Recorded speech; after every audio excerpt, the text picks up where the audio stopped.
নারীবাদ, কিন্তু কোন ভিত্তিতে? আমি জানি এই প্রসঙ্গ স্পর্শকাতর। শাহবাগের মতো আন্দোলনে কিছু মানুষ নারী অধিকার নিয়ে কথা বলছে, এটা ভালো, কিন্তু আমি একটা প্রশ্ন রাখতে চাই, আপনি কোন ভিত্তিতে নারী অধিকার নিয়ে কথা বলছেন? কিছু লোক বলে আমার শরীর আমার ইচ্ছা, কিন্তু আমি আপনাকে প্রশ্ন করি, কে আপনাকে আপনার শরীর দিয়েছে? আপনি কি নিজে নিজের সৃষ্টি?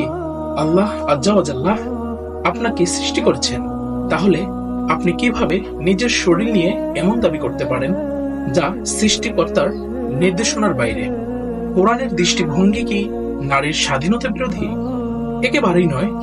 কোরআন নারীর অধিকার দিয়েছে শিক্ষা, সম্মান, সম্পদের মালিকানা, বিবাহের সম্মতি, এমনকি মত প্রকাশের অধিকারও। কিন্তু কোরআন আমাদের শেখায় অধিকার মানেই দায়িত্ব এড়ানো নয়, স্বাধীনতা মানেই নৈরাজ্য নয়। নারীবাদীর নাম করে যদি কোনো মেয়ে হিজাবকে অপমান করে, পরিবারকে অবজ্ঞা করে, পুরুষকে শত্রু হিসেবে দাঁড় করায়, তাহলে সেটা ইসলামিক নয়, সেটা জাহিলিয়াত। রাসূল সাল্লাল্লাহু আলাইহি সাল্লাম বলেছেন, তোমাদের মধ্যে উত্তম সেই ব্যক্তি যে তার স্ত্রীর কাছে উত্তম। নারীবাদ যদি পুরুষদের ভালো স্বামী হতে শেখায়, তাহলে আমি তার পক্ষে, কিন্তু যদি সেটা ঘৃণা ছড়ায়, সম্পর্ক ধ্বংস করে, তাহলে আমি স্পষ্ট করে বলি এটা ইসলাম নয়। আল্লাহ আজ্জা ওয়াজাল্লাহ বলেন, পুরুষগণ নারীদের রক্ষণাবেক্ষণকারী, কারণ আল্লাহ একের ওপর অন্যকে প্রাধান্য দিয়েছেন এবং তারা তাদের ধন সম্পদ ব্যয় করে। সূরা নিসা আয়াত 34। এই আয়াত দ্বারা কোনো আধিপত্য প্রচার করে না, বরং দায়িত্ব ও দায়িত্বশীলতার ঘোষণা দেয়। ইসলামে নারীকে সম্মান দেওয়া হয়েছে, তার সম্মতি ছাড়া বিয়ে নেই, তার নিজস্ব সম্পদের মালিকানা রয়েছে, তার মতামতের মূল্য রয়েছে। সত্যিকারের নারীবাদ কি?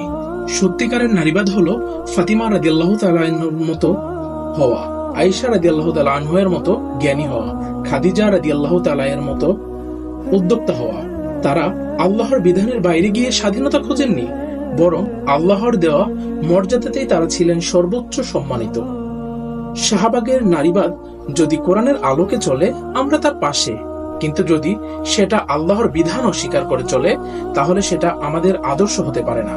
শাহবাগের নারীবাদ যদি পরিবার ধ্বংস করে, পর্দাকে অবমাননা করে, হেজাবকে পিছিয়ে পড়ার প্রতীক বানায়, তাহলে সেটা ইসলাম নয়। আমরা চাই নারীরা জাগ্রত হোক, কিন্তু কোরআনের আলো। আমরা চাই নারীরা শিক্ষিত হোক, কিন্তু দিন অনুযায়ী। আমরা চাই নারীরাও সম্মান পাক, কিন্তু পশ্চিমা ফ্যাশনের নয়, ইসলামী আদর্শের আলোকে। আল্লাহকে ভয় করুন, ইসলামী নারীর প্রকৃত মুক্তি। হে আল্লাহ, আমাদের এবং আমাদের নারীদের হেদায়েত দান করুন, ইসলামের সঠিক শিক্ষা বোঝার তৌফিক দিন, বিভ্রান্তি থেকে আমাদের রক্ষা করুন। আল্লাহর পথই একমাত্র সত্যের পথ। সূরা আল ইমরান আয়াত ৭৩। জাযাকাল্লাহু খাইরান।